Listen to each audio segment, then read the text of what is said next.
Bonjour à tous, comme d'habitude n'oubliez pas le petit pouce bleu, c'est très important pour la chaîne et si jamais mon contenu t'intéresse, n'hésite pas à t'abonner, ça me ferait extrêmement plaisir. Sur ce, bonne vidéo. Bonjour à tous, je sais que beaucoup les attendaient, elles reprennent donc aujourd'hui, les rétro-réactions arriveront donc maintenant tous les lundis entre 17h et 18h jusqu'au lundi 15 août. Puisque vous le savez, le nouveau spin-off de The Walking Dead intitulé Tales of the Walking Dead arrivera le dimanche 14 août aux États-Unis et nous normalement en France, je ne sais pas encore sur quelle chaîne c'est diffusé, mais je sais qu'on aura le lendemain les traductions de Tales. Pour ceux qui se demandent à l'heure actuelle qu'est-ce que ce prochain spin-off, je vous invite à cliquer sur le lien, j'en ai déjà parlé plein de fois sur la chaîne. Donc voilà, ça va être notre rendez-vous du lundi jusqu'au prochain spin-off de The Walking Dead. On n'a pas encore le trailer de Tales, mais je pense qu'on l'aura donc fin juillet pendant la Comic Con. Aujourd'hui, on se retrouve donc pour l'épisode 3 de la saison 2 de The Walking Dead. Et faut savoir que c'est monsieur Scott Gimple qui l'a écrit, donc c'est le premier épisode de The Walking Dead qui l'écrit. Vous allez voir que c'était déjà très bon pour un premier épisode. Et à la réal, on a Phil Abraham qu'on ne connaît pas encore. C'est donc les débuts de notre très cher Scott Gimple qui va ensuite faire de la franchise The Walking Dead une des plus grandes séries de tous les temps, avant de se viander plus tard. Mais je préfère qu'on parle en positif du bonhomme, puisqu'il a fait à mon sens plus de positif que de négatif. Puisque si on compare les saisons 7 et 8 qui n'ont pas été appréciées, elles restent toujours 10 fois mieux qu'une saison 10 et 11. Et pour World Beyond, franchement, quand on regarde la saison 2, je me souviens quand même que beaucoup d'entre vous avaient apprécié. Même si le bonhomme, oui, a fait quand même pas mal de dégâts, et ça, on pourra pas le nier, il a fait aussi de très bonnes choses, et de très bonnes choses. C'est donc le premier épisode qu'il a écrit, on va le regarder ensemble, ensuite on débriefera comme on fait d'habitude. J'avais hâte, en tout cas, de reprendre les rétro-réactions, parce que c'est vrai que ça nous donne une petite bouffée, voilà, de nostalgie, clairement, et la saison 2 est un petit bijou, donc c'est très appréciable. Let's go. Ouais, on sait que ce moment, c'est le début de la fin pour lui, quoi. Et pensez à raser vos crânes, hein. Vous allez voir, c'est beau gosse. Cette intro, elle est vraiment folle quand on connaît la fin. Quel plaisir, sérieux. Quel plaisir, le sourire aux lèvres.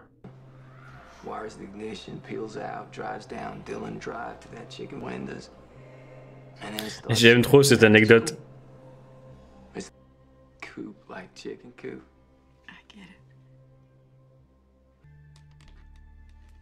Le Rick, il est blanc. Bon, lui aussi.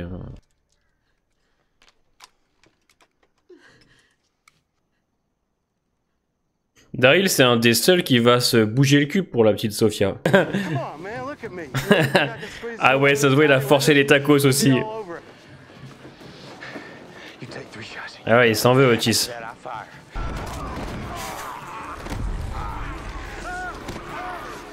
Cette saison 2, elle a tellement quelque chose.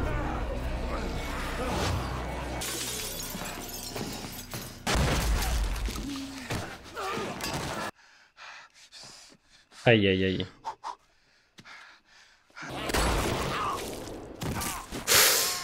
Ah merde. Je peux vous dire qu'une entorse ça fait mal. Hein. Il va y avoir du rapprochement avec Maggie et Glenn, je crois.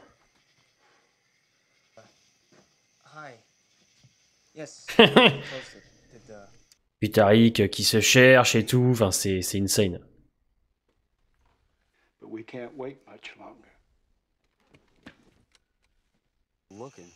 Voilà, ça c'est intéressant.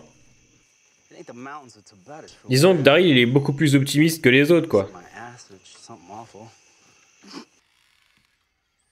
Surtout les dialogues étaient tellement bons. Ce passage il est dur aussi.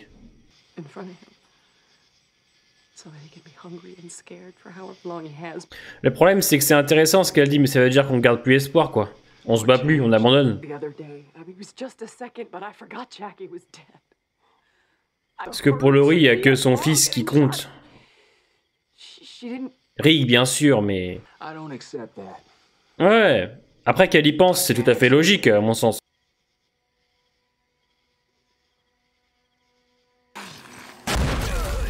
Et pendant la myrtille! Avec une cheville en moins, en plus, je peux vous dire...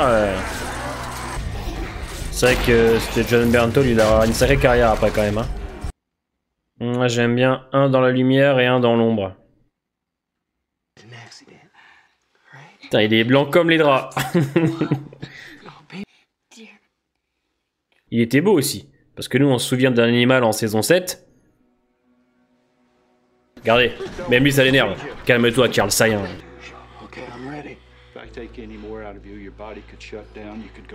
Ouais, Rick et Carl, c'était quelque chose aussi, hein. Qu'on nous a enlevé, malheureusement.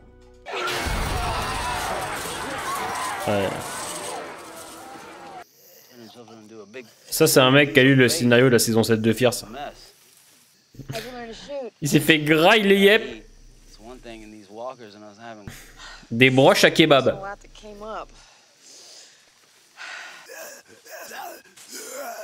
Et Andrea elle a du mal. J'ai toujours eu du mal avec Andrea, mais avec ce revisionnage, je le vois différemment.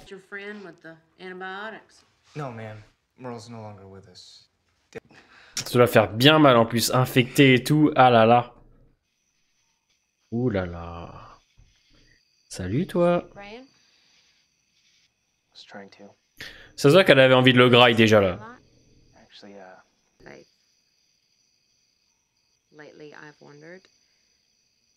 Maggie, c'est une femme qui a toujours eu les pieds sur terre.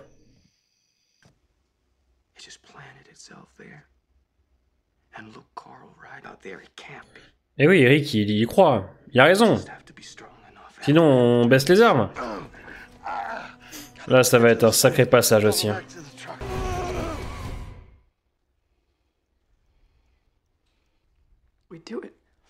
Après, c'est une mère de famille, hein, donc je comprends tout à fait. Oh, cet épisode de Scott Gimple, quand même. Ah, et là, quand tu sais pas, que t'apprends à la fin, t'es sur le cul. Ce passage, putain. Oh, puis les acteurs, putain de merde. Parce que là, on pouvait le croire, là. Là, on pouvait y croire. De toute façon, Shane, ça va être la descente aux enfers d'épisode en épisode.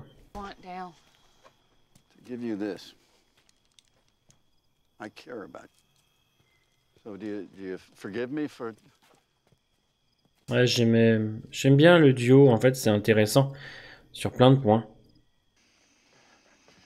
Grâce à Shane, hein. Grâce à Shane, mais...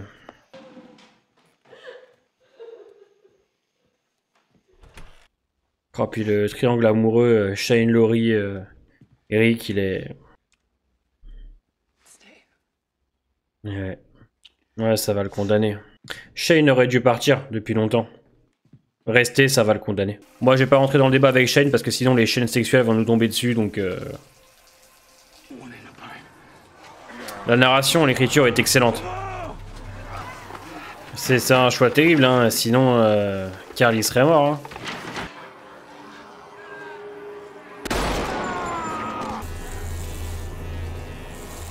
Quel moment.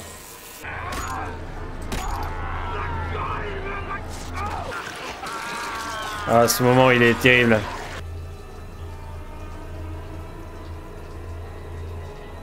Ah, c'est fabuleux. Incroyable. Et dire que c'était les débuts de Scott Gimple.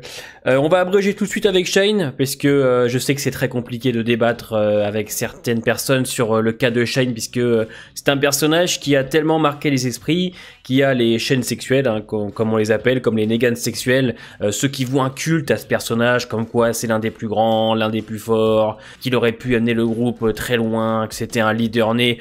Vous me connaissez maintenant depuis 2 ans, vous savez que je ne pense pas du tout comme ça, même si j'adore Shane, je pense que c'était l'un des meilleurs personnages des 2 premières saisons. C'est un personnage qui va être utile aussi pour l'évolution du Rick, ça je le nie pas, puisque c'est une vérité, porté par un grand acteur qui est John Bernthal, rien à dire. J'ai toujours trouvé l'écriture du personnage parfaite de A à Z, et en plus de ça, comparé à ce qui a été fait aux comics, oui, le personnage de Shane est incroyable dans les 2 premières saisons. Sauf que moi, je l'ai toujours dit, Shane, c'est quand même quelqu'un qui est foncièrement mauvais, hein, et en première saison, on voit très bien quand il tente un viol sur Laurie, que beaucoup de gens ont excusé, ça c'est quand même terrible. Quand il met en joue aussi Rick dans la forêt, tu sens quand même que le mec est déjà pas mal dérangé. Et dans cette saison 2, bien qu'il essaye de se rattraper, malheureusement, ça va être une descente aux enfers pour lui, puisque dans cet épisode, il va devoir prendre une décision terrible, tuer un innocent pour en sauver un autre. Comme on sait qu'il aime particulièrement Carl et Laurie, qu'il ferait vraiment tout pour ces 2 personnages, puisque à mon sens, et je l'ai toujours dit, Shane en a rien à foutre des autres, tout ce qui l'intéresse c'est Carl et Laurie, et quand Laurie va lui dire reste, c'est là que ça va le condamner. Quand elle lui dit reste, c'est clairement ce qui va tuer Shane. Je pense que Shane, s'il avait quitté le groupe maintenant, là, après avoir sauvé Carl, il serait peut-être encore en vie. Mais le problème, c'est que l'amour qu'il porte pour Carl et Laurie, ça va le perdre. Et c'est ça, puisque ce triangle amoureux va petit à petit exploser. Et ça va être une descente aux enfers pour Shane à chaque épisode après celui-là. Donc voilà, je ferme la parenthèse de Shane pour dire que c'est un excellent personnage. C'est un épisode qui est extrêmement intéressant pour lui parce que ça permet de nous faire comprendre à quel point il aime le petit Carl et qu'il est prêt à tout pour le sauver, même en tuant un pauvre innocent comme Otis. Moi, je donne juste mon avis. Je pense que Shane était un excellent personnage, mais ce n'était pas une très bonne personne. Moi, je vais vous parler de plusieurs personnages qui sont marquants dans l'épisode, qui sont très intéressants, et notamment le personnage de Rick et celui de Laurie, puisqu'ils ont un dialogue que je trouve vraiment incroyable quand elle lui dit clairement que est-ce que c'est une bonne idée que Carl reste en vie, est-ce que c'est une bonne idée que son fils grandisse dans ce monde-là. Et une mère de famille qui pense ça, c'est très dur en fait, puisque elle le dit à Rick. J'y pense tout le temps. Et lui, il est dégoûté puisqu'il se rappelle ce qui s'est passé à la fin de la saison 1. Ils se sont battus pour sortir. Ils se sont battus. Rick, il a envie d'emmener les autres, trouver un endroit pour s'établir et prospérer. Sauf que le pauvre Rick, lui, entre-temps, Carl s'est pris une balle. Shane est parti pour aller aider le petit. T'as T-Dog qui s'est blessé, Sophia qui s'est perdue, il se remet un peu en question le Rick, c'est-à-dire que voilà, les gens le considèrent un petit peu comme le chef, sauf que malheureusement ça ne lui réussit pas beaucoup. Donc voilà, tu le vois bien, hein, il est toujours dans ses pensées, il est là, entre son fils qui est en train de mourir et tout ce qui se passe autour de lui, il est un petit peu perdu, il a du mal à comprendre Laurie, parce que Rick il lâche pas l'affaire, c'est dur pour lui, il est encore dans un monde qu'il ne connaît pas vraiment. Comparé aux autres, lui il débarque, il a débarqué récemment, donc il a encore besoin de comprendre, d'écouter, de voir les choses. Il apprend en fait petit à petit, là où Shane lui il a compris depuis pas mal de temps. C'est ça qui est intéressant avec ce personnage-là, ces 2 personnages-là, c'est que Rick il découvre, il apprend, et Shane a compris. Shane malheureusement sait comment ça marche. Et Laurie, qui elle fait tout pour son enfant, à la fin de la saison 1 et début saison 2, Carl c'est sa priorité. Et quand Shane, à la fin, sauve le petit Carl, elle lui dit « Reste, reste ». Parce qu'elle sait qu'actuellement, la seule personne qui peut protéger son Carl, c'est Shane. Je ne dis pas qu'elle a plus confiance en Rick, mais malheureusement, Shane a quand même prouvé plusieurs fois maintenant que sans lui, Carl serait peut-être mort depuis pas mal de temps. Tandis qu'à côté, on a Rick qui essaye de joindre les 2 bouts, et je trouve en tout cas ce triangle amoureux tellement bien écrit, tellement prenant, c'est tellement appréciable à voir, sérieusement. J'ai pas envie de faire de comparaison avec les saisons qu'on a maintenant de Walking Dead, mais force est de constater qu'avant c'était caviar, maintenant c'est pas pareil. On continue aussi le traitement d'autres personnages. Gimple, dans cet épisode, arrive quand même à les mettre tous en valeur. Carol qui a du mal avec la perte de Sophia.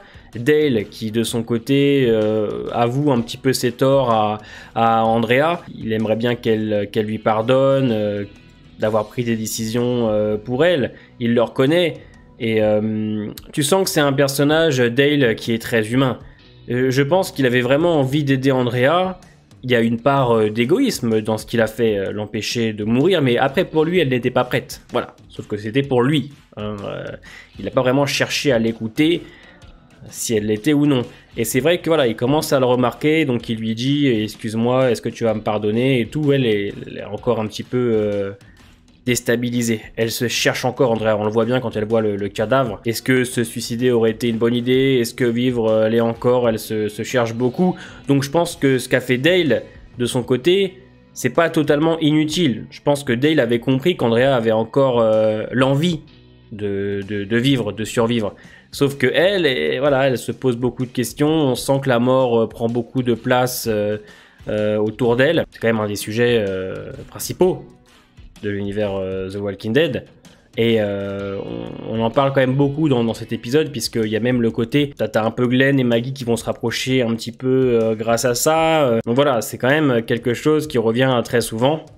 Et ce n'est que le début pour nos compagnons, malheureusement. On s'occupera aussi de notre très cher Daryl, qui lui est prêt à tout pour retrouver Sophia, clairement, comparé aux autres. On sent que lui, il est plus positif que nos autres personnages. Et c'est intéressant de se dire que, quand on le compare un peu avec la saison 1, c'est lui qui va de l'avant. C'est lui qui y va. J'aime beaucoup. Non, c'est un épisode qui est ultra bien écrit. Des dialogues quand même qui sont très prenants, que ce soit entre Daryl et Andrea, que ce soit aussi entre Rick et Laurie, qui sont pour moi les meilleurs de l'épisode. La narration aussi, l'écriture est vachement bien. C'est que tu ne te doutes pas, quand tu regardes l'épisode pour la première fois, que c'est Shane qui a tué Otis. J'aime beaucoup la manière dont c'est fait, c'est-à-dire qu'on a l'intro avec Shane qui se rase la tête, et à la fin, tu comprends pourquoi il se rase la tête. Et entre-temps, on te montre pourquoi il a tué Otis.